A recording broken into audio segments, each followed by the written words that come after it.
الحمد للہ والصلاة والسلام علی رسول اللہ اما بعد۔ قابل احترام سامعین حضرات، السلام علیکم ورحمۃ اللہ وبرکاتہ۔ دعاؤں کے تعلق سے یہ پروگرام بحمد اللہ جاری ہے، اور اس کا پہلا مرحلہ اللہ تعالیٰ کی ثنا، اس کی مدح اور اس کے حمد کے حوالے سے ہے، کیونکہ دعا وہ قبول ہوتی ہے جس کا آغاز اللہ تعالیٰ کی حمد و ثنا سے ہو۔ حمد و ثنا کے لیے ایسے جملے اختیار کرنا زیادہ مناسب ہے جو قرآن یا حدیث سے لیے جائیں اور جو کتاب و سنت سے ثابت ہوں، کیونکہ جو معانی کی وسعت اور جو بلاغت اللہ کے کلام میں ہے اور اللہ کے رسول صلی اللہ علیہ وسلم کے کلام میں ہے، وہ وسعت اور جامعیت اور بلاغت اور فصاحت کسی اور کے کلام میں پیدا ہو ہی نہیں سکتی۔ تو حمد و ثنا پر مشتمل کچھ جملے ہم نے عرض کیے ہیں جو قرآن سے ماخوذ تھے، اور آج بھی قرآن حکیم سے ایک جملہ پیش خدمت ہے جس میں اللہ رب العزت کی بڑی حمد کے خزانے موجود ہیں۔ جو ان جملے کے معنی ہیں، جب اللہ کی حمد آپ کر رہے ہوں تو ان معنی کا تصور آپ کے ذہن میں ہو، یہ زیادہ دعا کی قبولیت کے لائق ہے۔ الحمد للہ الذی لہ ما فی السماوات وما فی الارض وَلَهُ الْحَمْدُ فِي الْآخِرَةِ وَهُوَ الْحَكِيمُ الْخَبِيرُ۔ یہ سورہ سبا کی پہلی آیت کریمہ ہے۔ الحمدللہ، تمام تعریفیں اللہ تعالیٰ کے لیے ہیں۔ الذی، وہ ذات، لہ ما فی السماوات وما فی الارض، جس کے لیے ہے جو کچھ آسمانوں میں اور جو کچھ زمین میں، سب اسی کے لیے، سب کا وہی خالق اور مالک ہے۔ وَلَهُ الْحَمْدُ فِي الْآخِرَةِ، اور اسی کے لیے تمام تعریفیں ہیں آخرت میں۔ وَهُوَ الْحَكِيمُ الْخَبِيرُ، اور وہی ذات بڑی حکمت والی اور بہت ہی باخبر ذات ہے۔ یہ ایک آیت کریمہ جس میں اللہ تعالیٰ کی حمد کے بڑے خزانے موجود ہیں۔ بتایا گیا تھا الحمد کا استغراقی ہے، یعنی تمام تعریفیں للہ، اللہ تعالیٰ کے لیے ہیں۔ الذی لہ ما فی السماوات وما فی الارض، جس کے لیے جو کچھ آسمانوں میں اور جو کچھ زمین میں ہے اسی کے لیے ہے۔ آسمانوں اور زمینوں کا خالق اللہ تعالیٰ ہے، اور آسمانوں اور زمینوں میں جو کچھ ہے اس کا خالق بھی اللہ تعالیٰ ہے، اور آسمان اور زمین اور جو ان کی ساری مخلوقات ہیں ان کا مالک بھی اللہ تعالیٰ ہے۔ اللہ تعالیٰ نے آسمانوں اور زمینوں کو اور مخلوقات کو پیدا کر کے چھوڑ نہیں دیا، بلکہ سب کی ملکیت اپنے ہاتھ میں رکھی ہے، اور یہ اس کے معبود برحق ہونے کی دلیل ہے۔ اللہ کے سوا کوئی مالک نہیں۔ والذین تدعون من دونہ لا یملکون من قطمیر، جن کو تم پکارتے ہو اللہ کے سوا، وہ کھجور کی گٹھلی کے چھلکے کے بھی مالک نہیں ہیں۔ تو مالک اللہ رب العزت ہے، اور اس کے مالک ہونے کا معنی یہ ہے کہ اس کا امر ساری مخلوق پر جاری اور قائم۔ آسمان اس کے ہیں، وہی ان کا خالق ہے، اور آسمانوں پر اللہ کا امر جاری اور قائم ہے۔ زمینیں اسی کی ہیں، اور وہی ان زمینوں کا خالق ہے، اور زمینوں پر بھی امر اللہ تعالیٰ کا قائم ہے۔ اور آسمانوں اور زمینوں میں جو بھی مخلوقات ہیں اللہ تعالیٰ کی ہیں، اللہ ان کا مالک ہے، اور ان پر اللہ کا امر جو ہے وہ نافذ اور قائم ہے۔ الا لہ الخلق والامر، خبردار ساری کائنات اس کی مخلوق ہے، اور ساری مخلوق پر اس کا امر جاری اور قائم ہے۔ تو اللہ تعالیٰ حمد کا مستحق ہے، تعریف کا مستحق ہے، وہ آسمانوں اور زمینوں کا خالق ہے، آسمانوں اور زمینوں کا مالک ہے، آسمانوں اور زمینوں میں موجود ہر شے کا خالق ہے۔ اس لحاظ سے وہ حمد کا مستحق ہے۔ یہ سارے امور تکوینی اور قدری ہیں، جن کا تعلق اللہ تعالیٰ کی تقدیر سے ہے۔ تو چونکہ وہ ساری تقدیر کا مالک ہے، اس نے تقدیر لکھی ساری مخلوقات کی، اس کو ہر شے کا علم ہے، اور جو کچھ ہو رہا ہے تقدیر کے مطابق ہو رہا ہے۔ تو اس سارے مفہوم میں اللہ تعالیٰ ہر قسم کی حمد کا مستحق ہے۔ ساری مخلوق اللہ کی تقدیر کے تابع ہے۔ اسی طرح جو شرعی معاملات ہیں، اللہ نے شریعت بنائی، شریعت اتاری، ان شرعی امور پر بھی اللہ تعالی ہر طرح کی حمد کا مستحق ہے۔ سورہ کہف کا آغاز ہے الحمد للہ الذی انزل علی عبدہ الکتاب۔ تمام تعریفیں اللہ کے لیے، کیوں؟ کہ اس نے اپنے بندے پر قرآن اتارا، کتاب اتاری۔ یہ کتاب اللہ کے احکام، اوامر و نواہی، واقعات، وعظ و تذکیر پر مشتمل ایک کتاب ہے، فصاحت اور بلاغت کا مرقع، جامعیت کا مرقع۔ اللہ تعالیٰ اس کتاب کے اتارنے پر بھی ہر طرح کی تعریف اور حمد اور مدح کا مستحق ہے۔ ایسی کتاب جو ایک معجزہ ہے، اور نبی علیہ السلام کا معجزہ خالدہ ہے جو قیامت تک رہے گا۔ سارے انبیاء کے معجزات وقتی تھے، ختم ہو گیا ان کی زندگی کے ختم ہونے پر، مگر محمد الرسول اللہ صلی اللہ علیہ وسلم کا معجزہ قرآن پاک قیامت تک رہے گا اور ہدایت کا باعث بنے گا۔ تو اس بہترین کتاب، جامع کتاب پر اتارنے کا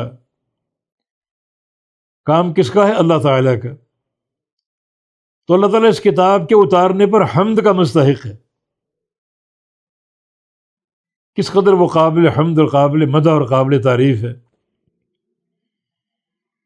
اور فرمایا کہ وَلَهُ الْحَمْدُ فِي الْآخِرَةِ، اسی کے لیے تمام تعریفیں آخرت میں ہیں، قیامت کے دن۔ ایک مقام پر لَهُ الْحَمْدُ فِي الْأُولَى وَالْآخِرَةِ، اللہ کے لیے ہر قسم کی حمد ہے، دنیا میں بھی اور قیامت کے دن بھی۔ لَهُ الْحَمْدُ، وہی الحمد الف لام استغراقی، ساری تعریفیں دنیا میں بھی اور قیامت کے دن بھی۔ دنیا کی تعریفیں کیا ہیں؟ ان کا کوئی احاطہ کر سکتا ہے؟ وَإِن مِّن شَيْءٍ إِلَّا يُسَبِّحُ بِحَمْدِهِ، ہر شے اس کی تسبیح، ایسی تسبیح جو اس کی تعریف میں لپٹی ہوئی ہے، ہر شے کر رہی، ہر شے درختوں کے پتے ہوں، ریت کے ذرے ہوں، پانی کے قطرے ہوں، پرندے درندے چرندے،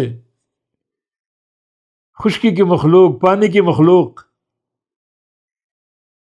اس کا کوئی احصاء ہی نہیں، سب اللہ کی تعریف کر رہے ہیں، اس کی حمد کر رہے ہیں۔ کتنی اس ذات کی حمد ہو رہی ہے، پھر انسان بھی کر رہے ہیں،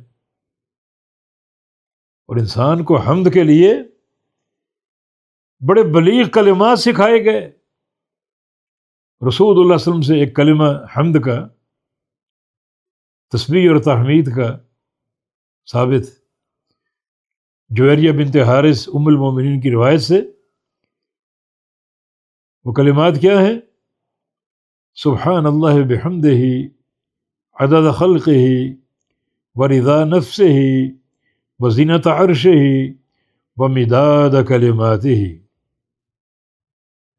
اللہ تعالیٰ پاک ہے، اور اس کی پاکیزگی اس کی حمد کے ساتھ ہے۔ تسبیح کا مستحق بھی وہی ہے اور حمد کا مستحق بھی وہی ہے۔ کتنی تسبیح اور کتنی حمد؟ عدد خلقہ، اس کی تمام مخلوقات کی تعداد کے برابر، پتے، ریت کے ذرے، خاک، فرشتے، انسان، جن، جانور، جمادات، جتنی مخلوقات ہے، ان مخلوقات کی تعداد کے مطابق اس کے تسبیح اور تحمید۔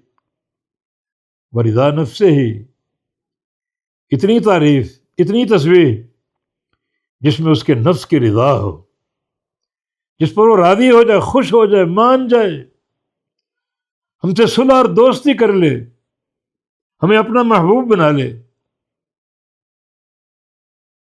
وہ زینت عرش ہی، اتنی وزنی اس کی حمد ہو جتنا وزن اس کے عرش کا۔ اس کا عرش ساری مخلوقات میں سب سے بڑی مخلوق ہے، جتنا اس کے عرش کا وزن ہے، اس وزن کے مطابق اس کی تسبیح اور تحمید۔ ومداد کلماتہ، اور جو اس کے کلمات کی روشنائی، جس سے کلمات لکھے گئے، وہ کلمات قدریہ بھی ہیں، کلمات شرعیہ بھی ہیں، اس روشنائی کے برابر۔ وہ بڑے کلمات ہیں، جتنی زمین میں سمندر ہیں سب کی روشنائی بن جائے، ایسے سمندر اور ساتھ آ جائیں ان کی بھی روشنائی بن جائے، اللہ کے کلمات ختم نہیں ہوں گے۔ دیکھیں یہ جملے، 4 جملے، ان میں کتنی اس کی حمد اور اس کی تسبیح کی وسعت ہے۔ یہ تو دنیا کی حمد ہے، دنیا بھر میں جاری ہے، جب تک قیامت قائم نہیں ہوگی حمد ہوتی رہے گی، تسبیح ہوتی رہے گی، ہر شے کرتی رہے گی۔ اور پھر دنیا میں جو نعمتیں ہیں ان ساری نعمتوں پر بھی اللہ تعالی حمد کا مستحق ہے۔ اس کی عطا، اس کے خزانے، صحت ہے، شفا ہے، مال ہے، رزق ہے، دین کی ہدایت ہے، انسان کا جسم کے اعضاء کی سلامتی، آنکھیں، ہاتھ، پاؤں، ناک، کان، یہ سارے سلیم اعضاء، ان سب پہ اللہ تعالی حمد کا مستحق ہے۔ وہی یہ دنیا اللہ تعالیٰ کی حمد سے بھری ہوئی ہے، اور یہاں پر کیا ہے؟ وَلَهُ الْحَمْدُ فِي الْآخِرَةِ، اسی کے لیے تمام تعریفیں، تمام حمد آخرت میں۔ آخرت میں بھی ساری حمد اللہ تعالیٰ کے لیے۔ دنیا تو ختم ہو جائے گی، آخرت ختم نہیں ہوگی، اس کی تسبیح و تحمید ہمیشہ جاری رہے گی۔ اہل جنت کا وظیفہ یہی تسبیح اور تحمید کا، اور جنت ہمیشہ کا ٹھکانہ ہے، کبھی ختم نہیں ہوگا، یہ دار المقامہ ہے، ہمیشہ کی جگہ، تو اس کی تسبیح اور تحمید ہمیشہ ہمیشہ کے لیے جاری اور قائم ہے۔ اسی کے لیے آخرت کی حمد، جنت کتنی بڑی نعمت ہے۔ اعددت فیہا لعبادی ما لا عین رأت ولا اذن سمعت ولا خطر علی قلب بشر، میں نے اس جنت میں اپنے بندوں کے لیے وہ کچھ تیار کر رکھا ہے جو نہ کسی کان نے سنا، نہ کسی آنکھ نے دیکھا، اور نہ کسی دل میں ان کا تصور پیدا ہوا۔ ان تمام نعمتوں پر حمد کا مستحق کون ہے؟ اللہ تعالیٰ۔ جنت کی حور، جنت کی قصور، جنت کی نہریں، جنت کے میوے، جنت کا گوشت، جنت کی مسندیں، جنت کے ریشم، جنت کے تکیے، جنت میں سونے کی دیواریں، مسک کا گارا، ہر کنکر ہیرے جواہرات۔ کون خالق ہے؟ اللہ تعالیٰ۔ ان سب پر حمد کس کی؟ اللہ تعالیٰ کی۔ بظاہر چھوٹا سا جملہ، مگر اس میں تعریف کے خزانے موجود ہیں۔ جب اس معنی کو آپ حاضر کریں گے کہ وَلَهُ الْحَمْدُ فِي الْآخِرَةِ، اسی کے لیے ہر قسم کی حمد آخرت میں، تو کتنا معانی کا وسیع سمندر، کیسے کیسے حمد کے خزانے موجود ہیں، اور یہ دوام حمد ہے، آخرت ختم نہیں ہوگی، جنت ہمیشہ قائم رہے گی، جنت ہمیشہ موجود رہیں گے، اور اس کی حمد ہوتی رہے گی، ہوتی رہے گی، ہوتی رہے گی۔ وہ الحکیم الخبیر، اور وہ ذات بڑی حکمت والی اور بڑی باخبر۔ پیچھے خلق کا ذکر ہے تو اس کی خلق حکمت کے ساتھ ہے، اور وہ خبیر ہے، بڑا یہ قابل لحاظ یہ اللہ کا نام باخبر۔ باخبر ہونے کا معنی یہ کہ ہر ایک سے باخبر ہے۔ کوئی انسان نیکی کرے، اللہ باخبر ہے، کوئی گناہ کرے، اللہ باخبر ہے۔ جب کل قیامت قائم ہوگی، اللہ تعالیٰ نیک بندوں کو اچھی جزا دے گا جنت اور رضا کی صورت میں، اور برے لوگوں کو سزا دے گا جہنم کے عذاب کی صورت میں۔ وہ باخبر ہے۔ تو خبیر کا معنی یہ ہوا کہ ہمیشہ اس بات کو سامنے رکھو، اللہ تعالیٰ باخبر، تمہارے ہر کام کو دیکھ رہا ہے، ہر بات کو سن رہا ہے، تمہیں پوری طرح گھیرے ہوئے ہے، پوری طرح تمہارا احاطہ کیے ہوئے۔ اس نام کو سن کر پڑھ کر بندے کو کانپ جانا چاہیے، اللہ باخبر۔ جس ذات نے قیامت کے دن حساب لینا ہے، ایک لمحہ بھی انسان اس سے اوجھل نہیں ہو سکتا۔ اس ذات نے حساب لینا ہے، ایک لمحہ بھی، نہ کوئی ایسا کونا، نہ کوئی ایسا ٹھکانہ جس میں خالق کائنات کا احاطہ نہ ہو، اس کا سمع اور بصر اور مشاہدہ نہ ہو۔ تو ذات حکیم اور خبیر ہے۔ تو گویا یہ جو کلمہ ہے ذکر کا، کتنا جامع، کتنا اس میں معانی کا وسیع سمندر موجود ہے، اور اللہ کی حمد کے خزانے موجود ہیں۔ ایک اور حمد کا صیغہ، ایک حمد کا جملہ، الحمدللہ حمدن کثیرن طیبا مبارکن فیہ۔ دعا کریں تو شروع میں یہ بھی حمد کا جملہ کہہ سکتے ہیں، اس کا ثواب بھی ہے، اللہ کو بڑا پسند بھی ہے۔ رفاع بن رافع القرظی رضی اللہ، نبی علیہ السلام کے صحابی، انہوں نے رکوع کے بعد یہ جملے بلند آواز سے کہہ دی، الحمدللہ حمدن کثیرا طیبا مبارکن فیہ۔ اللہ کے نبی نے سلام پھیرا، پوچھا من القائل، یہ کلمات کہنے والا کون ہے؟ کوئی نام نہیں لے رہا، کوئی بات نہیں کر رہا۔ صحابہ ڈر گئے کہ کوئی غلطی تو نہیں ہو گئی۔ آپ نے بار بار من القائل، یہ کلمات کس نے کہے؟ آخر رفاع بن رافع نے ہاتھ کھڑے کر دیے، یا رسول اللہ میں نے کہے، انہیں دوبارہ کہو۔ پھر کہا ربنا لک الحمد حمدا کثیرا طیبا مبارکا فیہ۔ فرمایا کہ ان کلمات کے لیے 30 سے اوپر فرشتے آسمان سے لپکے، ابتدر لہا بضعۃ وثلاثون ملکا، 30 سے اوپر فرشتے آسمان سے اترے ایک دوسرے سے سبقت لے جانے کے لیے، تیزی کے ساتھ، ہر فرشتے کی خواہش کہ میں پہلے پہنچوں اور ان کلمات کو میں لے کر اوپر پہنچاؤں۔ اتنے عظیم کلمات، رکوع کے بعد پڑھا کریں، نماز جب شروع کریں تو استفتاح کی دعا میں اس کو شامل کریں، ویسے بھی پڑھیں، اللہ کی حمد ہے، جب بھی دعا کریں تو اللہ کی مدح کے ساتھ الحمدللہ حمدا کثیرا طیبا مبارکا فیہ، معنی کیا؟ الحمدللہ وہی تمام تعریفیں اللہ تعالیٰ کے لیے، تمام ساری تعریفیں آ گئی اس جملے میں، اللہ کی محامد کا خزانہ موجود ہے، ساری تعریفیں، دین اتارنے کی تعریف، آسمان و زمین کو پیدا کرنے کی تعریف، مخلوقات کی تعریف، ہر چیز کی تعریف کا اللہ تعالیٰ مستحق ہے، وہی خالق اور مالک ہے، اس کا امر چل رہا ہے پوری کائنات پر، تو تمام تعریفیں اللہ کے لیے، حمدن کثیرن، تعریف بہت زیادہ، الحمد میں ویسے ہی استغراق ہے ساری تعریفیں، مگر پھر حمدن کثیرن، بہت زیادہ حمد،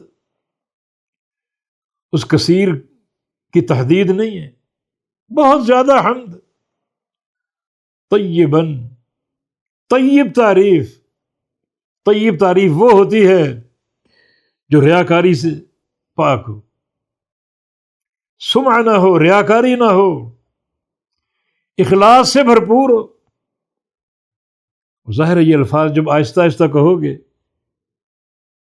اخلاص ہی ہوگا نا، ریاکاری نہیں ہوگی، تو طیباً یہ پاکیزہ حمد جس میں اخلاص کی خوشبو ہو، جس میں ریاکاری نہ ہو، دکھاوا نہ ہو، سمعہ نہ ہو، اور مبارکاً فیہ، ایسی تعریف جو برکت دی گئی،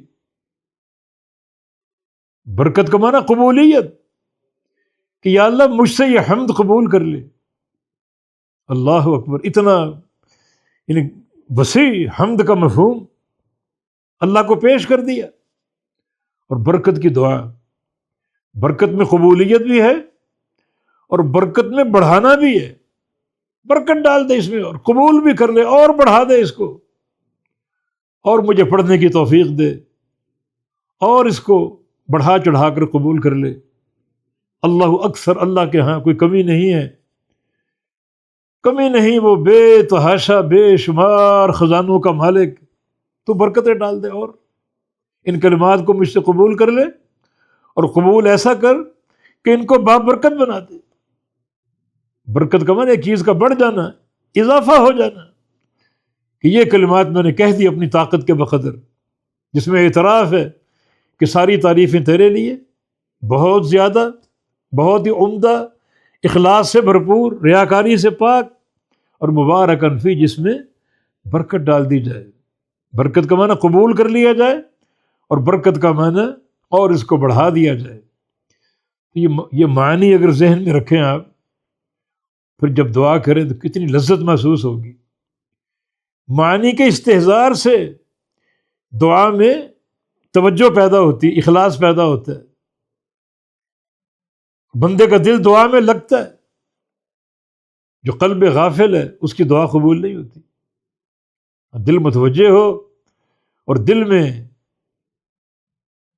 دعا کے معنی کا فہم ہو، اللہ تعالیٰ قبول بھی کرے گا، برکتیں بھی ڈال دے گا، اور ایسی برکتیں کہ مزید آپ کو توفیق دے گا دعا کرنے کی حمد و ثنا کے بہترین صیغوں کے ساتھ۔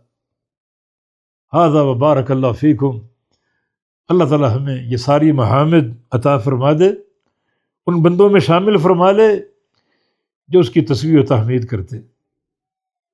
سبحان اللہ بحمدہ، ملائکہ کی دعا، اللہ نے یہ دعا پسند کر لی فرشتوں کے لیے، ان گنت فرشتے سبحان اللہ بحمدہ سبحان اللہ بحمدہ پڑھ رہے۔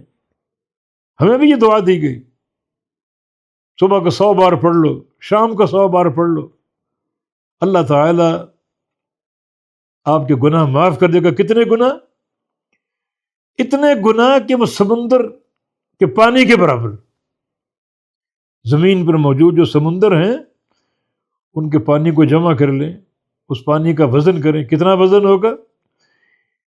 اتنے وزن کے گناہ ہوں، اللہ اس دعا کی برکت سے وہ گناہ معاف کر دے گا۔ لیکن میرے دوست اور بھائیوں، اس فضیلت کو سمیٹنے کے لیے عقیدے کی بنیاد ضروری، توحید کی بنیاد ضروری، اور ساتھ ساتھ فرائض۔ بندہ اگر نماز نہیں پڑھتا، یہ دعائیں کر رہا ہے، کوئی فائدہ نہیں۔ عقیدہ ٹھیک نہیں، یہ دعائیں پڑھ رہا ہے، کوئی فائدہ نہیں۔ تو ہم نے جو ایک موضوع رکھا، یعنی فہم توحید کی طرف ایک اہم قدم، تو دعائیں توحید کا مرقع ہیں۔ ہر دعا اللہ کی توحید پر مشتمل، اللہ کے نام اور اس کی صفات کے واسطے پر مشتمل۔